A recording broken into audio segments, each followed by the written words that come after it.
నమస్కారం, welcome to Suman TV. నేను Gitanjali. August 19వ తారీఖున శ్రావణ పౌర్ణమి. మనందరికీ తెలిసిందే రాఖీ పూర్ణిమ అని. మరి ఆ రోజు యొక్క విశిష్టత, అలాగే ఏ సమయంలో రాఖీ కడితే మంచిది, ఆ రోజు తిథి పూర్తిగా ఉందా పౌర్ణమి, ఈ విశేషాలని తెలుసుకుందాము. వీటి గురించి వివరించేందుకు ప్రస్తుతం మనతో పాటు ఉన్నారు ప్రముఖ జ్యోతిష్యులు బ్రహ్మశ్రీ నందిబట్ల శ్రీహరి శర్మ గురువు గారు. వారితో మాట్లాడి పూర్తి వివరాలు తెలుసుకుందాం. గురుగారు నమస్కారం అండి. వాగర్థావివ సంపృక్తౌ వాగర్థ ప్రతిపత్తయే జగతః పితరౌ వందే పార్వతీ పరమేశ్వరౌ. సదాశివ సమారంభాం శంకరాచార్య మధ్యమాం అస్మదాచార్య పర్యంతం వందే గురు పరంపరాం. ఆదిత్యాయ చ సోమాయ మంగళాయ బుధాయ చ గురు శుక్ర శనిభ్యశ్చ రాహవే కేతవే నమః. శృంగేరి జగద్గురు పీఠాధిపతులకి, కంచి పీఠాధిపతులకి నమస్కారములు తెలియజేసుకుంటూ కార్యక్రమాన్ని ప్రారంభిద్దాం. గురుగారు, ఆగస్టు 19 రాఖీ పూర్ణిమ. ముందుగా రాఖీ పూర్ణిమ విశిష్టత తెలియచేస్తారా? ఎప్పటి నుంచి అసలు ఇలా రాఖీలు కట్టడం అనేది ఆచారంగా, ఆనవాయితీగా అయిపోయింది? తప్పకుండానమ్మా. ఈ యొక్క 2024 సంవత్సరంలో ఆగస్టు 19వ తారీఖు రోజున రాఖీ పౌర్ణమి పండుగ జరుపుకుంటున్నాం. అయితే దీనికి ఒక విశిష్టత, ఎప్పటికీ లేనటువంటి విశిష్టత ఏంటంటే, ఈసారి శ్రావణ పౌర్ణమిని మహాశ్రావణి అనే పేరుతో పిలుస్తున్నారు. ఎందుకనండి? ఎందుకనంటేనమ్మా, మనకు సాధారణంగా పౌర్ణమి చంద్రుడికి సంబంధించింది కదా. శ్రవణ నక్షత్రం ఉండాలి ఆ రోజున. కొన్ని సందర్భాల్లో శ్రవణ నక్షత్రం ఉండదు. కానీ ఈసారి శ్రావణ పౌర్ణమికి శ్రవణ నక్షత్రం ఉంది. అందున చంద్రుని వారమైనటువంటి సోమవారం రోజున కలిసి వచ్చింది. సోమవారము చంద్రునికి సంబంధించింది, పౌర్ణమి చంద్రునికి సంబంధించింది. శ్రవణ నక్షత్రానికి అధిపతి కూడా చంద్రుడే. కాబట్టి ఈ సందర్భంగా ఏంటనంటే, ఈ యొక్క శ్రావణ పౌర్ణమిని మహాశ్రావణి అని అంటారు. అయితే శ్రావణి పౌర్ణమి అనగానే చాలా మందికి అందరికి గుర్తుకొచ్చేది రాఖీ పౌర్ణమి అని అంటారు. కానీ వాస్తవానికి ఏంటంటే, అన్ని పౌర్ణమి లాగానే శ్రావణ పౌర్ణమి, ముఖ్యంగా పూర్వకాలంలో ఈ శ్రావణ పౌర్ణమిని మన తెలుగునాట ఏ విధంగా ఆచరించేవారంటే, యజ్ఞోపవీత ధారణ కలిగినటువంటి కుటుంబాలలో ఉత్తరాయణంలో ఈ యొక్క ఉపనయన సంస్కారం జరిపించి, శ్రావణ పౌర్ణమికి మళ్ళీ ఉపాకర్మ జరిపించుకొని, తదనంతరం వేద విద్య అభ్యసనం లేదా ఏదైనా గురుకుల పాఠశాలలో అభ్యసనం కోసం పంపించేవాళ్ళు. ఈ విధంగా జరుపుకునేవాళ్ళు. కానీ ఈ యొక్క శ్రావణ పౌర్ణమికి కొన్ని చారిత్రక ఆధారాల ప్రకారం మనకు ఉత్తరాది ప్రాంతం నుంచి ఇది రాఖీ పౌర్ణమిగా మనకు అందుబాటులోకి మనకు తెలుస్తుంది. అయితే ముఖ్యంగా మొట్టమొదటిగా ఈ యొక్క రాఖీ పౌర్ణమిని జరుపుకున్నటువంటి సందర్భం ఏంటంటే, ఈ యొక్క బలి చక్రవర్తితో యుద్ధం చేసినటువంటి, దేవాసుర సంగ్రామంలో యుద్ధం చేసినటువంటి ఆ ఇంద్రునికి రక్షగా గౌరీ అమ్మవారిని ఉపాసన చేసి, ఇంద్రుని భార్య అయినటువంటి శచీదేవి ఆ యొక్క తోరము కట్టింది. 9 గ్రంథులతో ఉన్నటువంటి తోరంని రక్షగా కట్టింది. ఆ రోజు శ్రావణ పౌర్ణమి, శ్రావణ మాసంలో ఉన్నటువంటి పౌర్ణమి తిథి రోజున మొట్టమొదటి చారిత్రక ఆధారంగా. ఇక రెండవ ఆధారం గనక చూసుకున్నట్లయితే, బలి చక్రవర్తి గొప్ప విష్ణు భక్తుడు. ఆ విష్ణు భక్తుడు తన యొక్క భక్తి పార్వశ్యంతో, భక్తితో విష్ణువునే గెలిచి, విష్ణువే తన యొక్క రాజ్యానికి రక్షకుడుగా ఉండే విధంగా భక్తితో సంపాదించుకున్నాడు.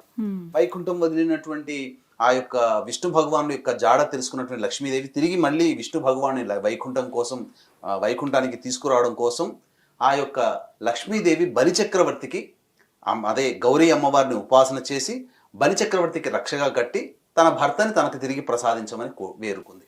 ఆ విధంగా బలి చక్రవర్తికి కట్టినటువంటి రక్ష కాబట్టి అప్పటి నుంచి ఆ యొక్క మంత్రము అనేటువంటిది వచ్చింది.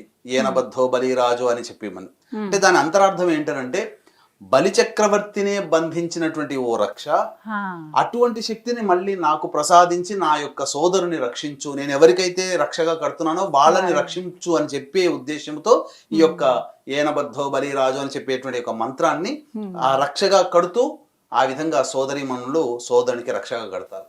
అయితే కేవలం ఇది సోదరుడికి సోదరి కట్టేటువంటి భావన కాకుండా, తనకిష్టమైనటువంటి వ్యక్తులను రక్షించే ఉద్దేశంతో ఈ విధంగా కట్టవచ్చు. కేవలం ఒక స్నేహితురాలు స్నేహితుడికి కట్టవచ్చు. భార్య తన భర్త యొక్క, ఇంద్రాణి శచీదేవి ఇంద్రుడు కట్టారు కదా, అట్లాగే భర్త యొక్క యోగక్షేమాన్ని కోరి ఆ శ్రావణ పౌర్ణమి రోజున రక్షగా భార్య కట్టవచ్చు, స్నేహితులు కట్టవచ్చు, సోదరీమణులు కట్టుకోవచ్చు, గురువు శిష్యుడికి కూడా కట్టవచ్చు, రక్షగా ఉండాలని ఉద్దేశంతో. అయితే ఇంకొక గాథ ప్రకారం చూసుకుంటే, మనకు చారిత్రక ఆధారాల ప్రకారం చూసుకున్నట్లయితే, శిశుపాలుని వధించేటువంటి సందర్భంలో సుదర్శన చక్రాన్ని వదిలినప్పుడు చేతికి ఆ చూపుడు వేలికి గాయం అవుతుంది కృష్ణ భగవానుల వారికి. అంతటా ఆ సమయంలో రాజసూయ యాగం జరుగుతున్న సందర్భంగా జరిగింది కాబట్టి ఆ సమయంలో ద్రౌపది గమనించి అది హుటాహుటిన కృష్ణుడు వారి దగ్గరికి వెళ్ళి ఆ విధంగా తనకున్నటువంటి చీర కొంగుని చింపి ఆ వేలికి కట్టుగా కట్టింది. దానికి కృతజ్ఞతాభావంతో ద్రౌపది వస్త్రాపహరణ సమయంలో ద్రౌపదికి మానభంగం కలగకుండా తన యొక్క కృతజ్ఞతను చాటుకున్నారు కృష్ణ భగవానుల వారు. అంటే ఆ యొక్క శిశుపాలుని వధ జరిగింది, ఆ యొక్క ద్రౌపది తన చీర కొంగు తీసి కట్టింది, అది శ్రావణ పౌర్ణమి. కాబట్టి ఈ విధంగా మనకు గాథలు అనేటువంటి చారిత్రక ఆధారాలు మనకు కానవస్తున్నాయి. అయితే ముఖ్యంగా గమనించుకోవాల్సిన అంశం ఏంటంటే శ్రావణ పౌర్ణమి రోజున చాలా విశిష్టత. అంటే ముఖ్యంగా ఆ రోజున చేయవలసినటువంటి విధానం ఏంటంటేనమ్మా, శ్రావణ పౌర్ణమి రోజున ముఖ్యంగా గౌరీదేవిని ఆరాధన చేయాలి. ఏ స్త్రీ అయినా కానీ ఎవరైనా కానీ ఎవరికైతే రాఖీ కడతారో ఆ రాఖీ కట్టేటువంటి సందర్భంలో వాళ్ళకి ఆ దేవతా శక్తి రావాలనేటువంటి ఒక సదుద్దేశంతో శ్రావణ పౌర్ణమి మనకి ఏమైంది 19వ తారీఖు ఆగస్టు 2024వ తారీఖు నక్షత్రం శ్రవణ నక్షత్రం ఉదయం 8 గంటల 8 నిమిషాల వరకు ఉంది. కాబట్టి సూర్యోదయ పూర్వమే ఎవరికి రాఖీ కట్టాలని అనుకుంటారో ఆ రాఖీ కట్టే వాళ్ళు సూర్యోదయ పూర్వమే కాలకృత్యాదులన్నీ తీర్చుకొని ఆ యొక్క గౌరీ అమ్మవారు అంటే ఎవరండి, పార్వతీ అమ్మవారు, దుర్గా అమ్మవారు, ఆ అమ్మవారి పాదాల దగ్గర తాను రాఖీ కట్టదలిచినటువంటి వ్యక్తికి సంబంధించి మంచి జరగాలనే సదుద్దేశంతో 9 ముడులు కడిగినటువంటి తోరములు, ఆ విధంగా 3 తోరములు తీసుకోవాలి. తీసుకొని తమలపాకు మరియు వక్కలు, ఆ వక్కలు పెట్టి ఆ యొక్క తోరములు ఆ విధంగా అక్కడ పెట్టి ముందుగా గణపతి పూజ చేసుకొని గణపతి యొక్క అనుగ్రహం తీసుకొని తదనంతరం లలితా సహస్రనామం కానీ దుర్గా సహస్రనామం కానీ ఇంకా చెప్పాలి అని అంటే శివ సహస్రనామం ఏదైనా కానీ మీకు ఇష్టమైన దేవతా సహస్రనామాన్ని ఆ ముందు పారాయణం చేసి లేదా లలితా సహస్రనామం లలితా త్రిశతి పారాయణం ముమ్మారులు చేసి ఆ విధంగా మనము పూజ ముగించుకోవాలి. అయితే దీనికంటూ కూడా ఒక సమయం ఉందమ్మా.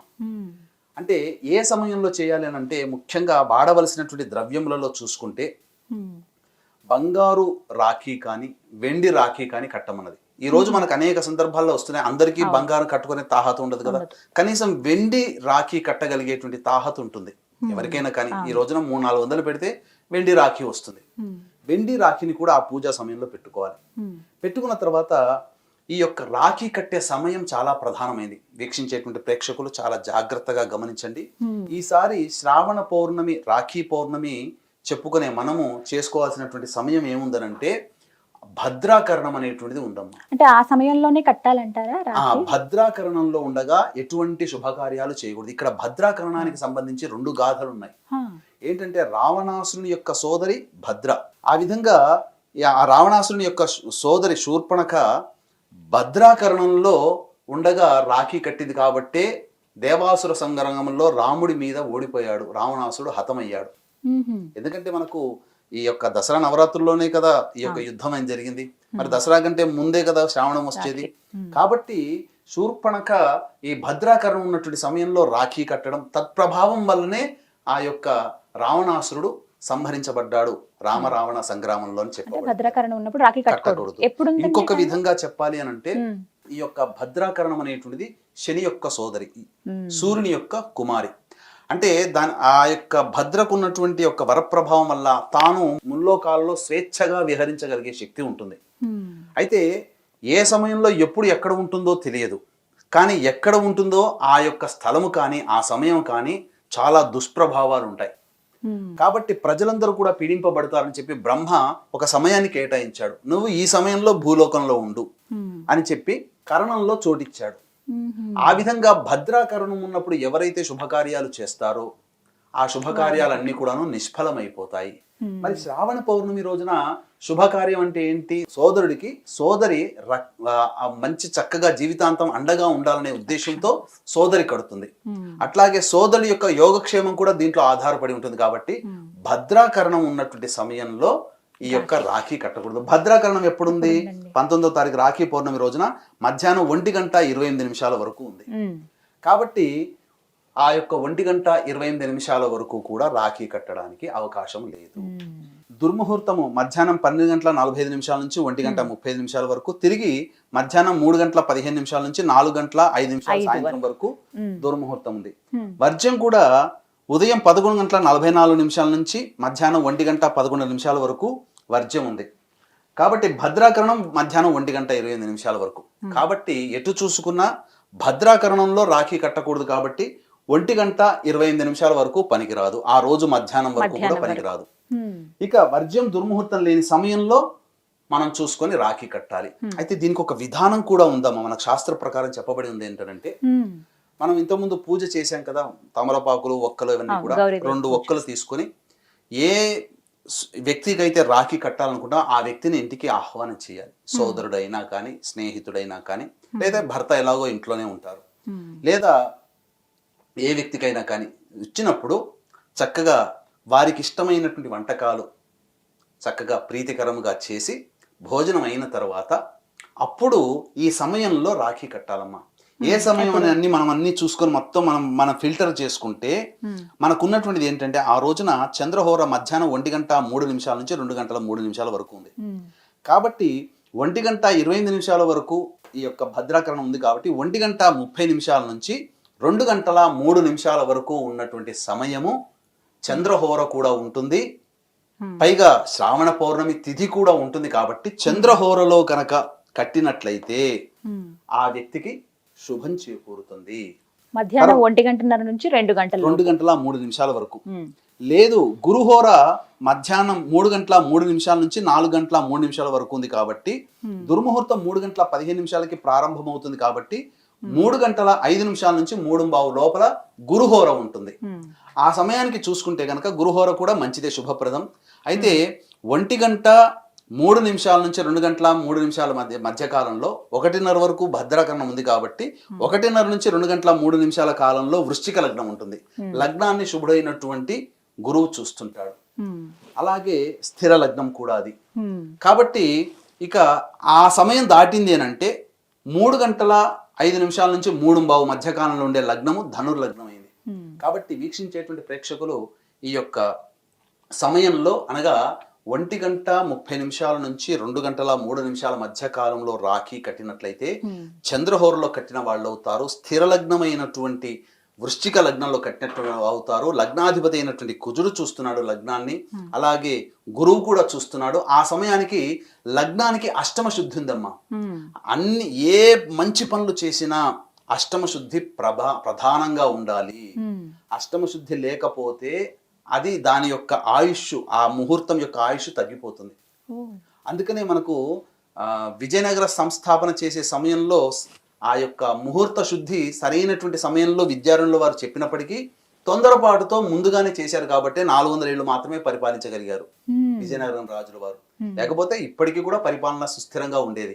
సరే, అది వేరే విషయం, పక్కకు పెట్టండి. ముఖ్యంగా సోదరి తన యొక్క సోదరునికి రాఖీ కట్టాల్సినటువంటి సమయం మాత్రం 1:30 నుంచి 2:03 మధ్య కాలంలో చంద్రహోర ఉంటుంది. పౌర్ణమి తిథి కూడా ఉంటుంది.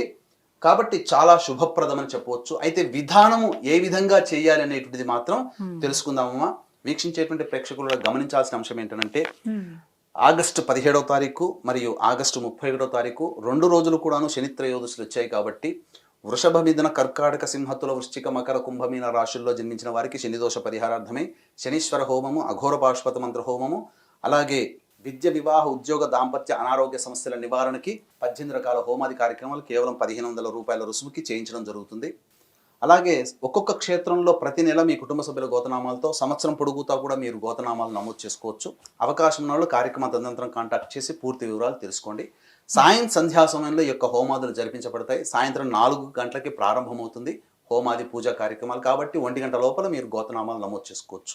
ఇక పూజా విధానాన్ని మనం తెలుసుకుందాం. ఏ విధంగా సోదరుడికి రాఖీ కట్టాలి అన్నప్పుడు, సోదరునికి భోజనము అవన్నీ తాంబూలాదులన్నీ ఇచ్చిన తర్వాత అప్పుడు సోదరులు తూర్పు ముఖంగా ఉండాలి, తూర్పు వైపు ఫేస్ చేస్తుండాలి. సోదరి ఆ యొక్క ప్లేట్లో, రాగి ప్లేట్లో కానీ లేకపోతే ఇత్తడి ప్లేట్లో కానీ వెండి ప్లేట్లో కానీ దీపారాధన కుందులు 2 తలా ఒక్కొక్క దీపారాధనలో 2 ఒత్తులు వేసి తీసుకొని రావాలి. నువ్వుల నూనె వాడాలి దాంట్లో. తదనంతరం దీపారాధన చేసిన తర్వాత పక్కనే ఆ 2 తమలపాకుల్లో 2 పోక చెక్కలు కూడా ఉండాలమ్మా. ఉన్న తర్వాత ఆ యొక్క సోదరుడికి అలంకరణగా బొట్టు పెట్టి అప్పుడు ఒక పోక చెక్క తీసుకొని కుడివైపు నుంచి ఎడం వైపుకి ఇలా ఒకసారి క్లాక్ వైజ్ డైరెక్షన్లో తీయాలి. తీసి ఆ పోక చెక్క పక్కకు పెట్టాలి. రెండో పోక చెక్క తీసుకొని మళ్ళీ ఎడం వైపు నుంచి కుడి వైపుకి ఇలా దిష్టి తీస్తాం కదా, ఆ విధంగా చేసి అప్పుడు పక్కకు పెట్టేయాలి. అప్పుడు దీపారాధన కుందులతో దీపారాధన చక్కగా చేసి హారతి ఇచ్చిన తర్వాత, అనగా హారతి విధంగా మనం దీపావళి రాత్రి నాడు ఏ విధంగా అయితే హారతి తీసుకుంటాం అలా ఇచ్చిన తర్వాత అప్పుడు సోదరుడికి తన చేతితో చేసినటువంటి తీపి పదార్థాన్ని పెట్టాలి, నోట్లో తినిపించి అప్పుడు ఆ యొక్క పొద్దున పూట ఉదయం 8 గంటల లోపల పూజ గౌరీ అమ్మవారి దగ్గర త్రిశతి లలిత త్రిశతి నామావళి లలిత సహస్రనామంతో పూజ చేశాం కదా, ఆ 3 తోరాలని చేతికి కట్టాలి. కట్టేటప్పుడు ఏనబద్ధో బలిరాజు అనే మంత్రం ఉంది కదా, దాని అర్థం ఏంటంటే అర్థం చేసుకుంటూ చేస్తే చాలు, మంత్రం చెప్పాల్సిన పని లేదు. దాంట్లో ఉన్న మంత్రార్థము అంటే బలి చక్రవర్తినే బంధించగలిగినటువంటి ఓ తోరమా, నీవు అంటే అంతటి రాక్షస శక్తినే నువ్వు బంధించగలిగావు, నా సోదరుడికి లేదా నా స్నేహితుడికి లేదా నా భర్తకి లేదా నా శిష్యుడికి భవిష్యత్తులో వచ్చేటువంటి ఇబ్బందులన్నీ కూడాను బంధింపచెయ్యి అనే ఉద్దేశము, భావనతో మంచి జరగాలనే ఉద్దేశంతో నా సోదరుడు, నా భర్త, నా శిష్యుడు, నా స్నేహితుడు విజయవంతుడై ఉండాలి అన్ని కార్యక్రమాలు అనే భావన చేసుకుంటూ 3 తోరాలు కట్టాలి. తర్వాత తాను లౌక్యంగా మనం వాడుకునేటువంటి రాఖీ కట్టాలి. ఈ విధంగా రాఖీ కట్టాలమ్మా. ఈ విధంగా చేసి పెద్దవాడు సోదరుడైతే ఆశీర్వచనం తీసుకోవాలి, భర్త అయితే భర్త ఆశీర్వచనం తీసుకోవాలి, స్నేహితులైతే ఆలింగనం చేసుకోవాలి, ఇక శిష్యుడైతే ఆ శిష్యుడు గురువుకి నమస్కారం చేయాలి. ఈ విధంగా చేసి తీసుకోవాలి. తర్వాత అప్పుడు సోదరుడు తన తెంట తెచ్చుకున్నటువంటి అంటే ఆ సోదరిని ఆనందింప చేయాలనంటే బహుమతులు, సోదరికి ఇష్టమైనటువంటి ఏదైనా కానీ బహుమతులు ఇవ్వాలి, భర్త భార్యకి బహుమతులు ఇవ్వాలి, శిష్యుడు గురువుకి ఏదైనా ఉపయోగపడే వస్తువులు ఇవ్వాలి, స్నేహితుడు ఇరువురు కూడా ట్రాన్స్ఫర్ చేసుకోవచ్చు, తప్పులేదు, ఏదైనా వస్తువులు వాళ్ళకి ఇష్టమైనవి. ఈ విధంగా ఒకరు రక్ష కోరి మన రాఖీ కడితే ఇంకొకరిని ఆనందింపచేసే ప్రక్రియ ఇది.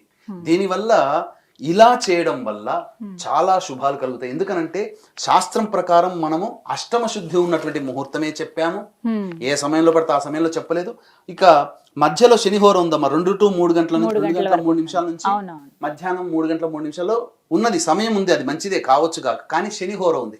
శనిహోరంలో మనం ఎలా శుభాన్ని చేస్తాము, చెయ్యం. కాబట్టి మనం అన్ని రకాలుగా ఆలోచన చేసి శుభమంగళమైనటువంటి ముహూర్తమే మనం పెట్టడం జరిగింది. కాబట్టి ఎల్లరూ కూడా ఈ విధంగా చెప్పినటువంటి విధానాన్ని ఆచరించి చక్కటి శుభ ఫలితాలు పొందుతారని ఆశిస్తున్నాం. మొత్తంగా మధ్యాహ్నం 1:30 నుంచి 2 గంటల 3 నిమిషాల లోపు రాఖీ కడితే కట్టిన వారికి చాలా శుభం కలుగుతుందని అంటారు. చాలా సంతోషం అండి, చాలా చక్కగా వివరించారు గురుగారు. ధన్యవాదాలండి. సర్వం శ్రీ ఉమామహేశ్వర పరబ్రహ్మార్పణమస్తు.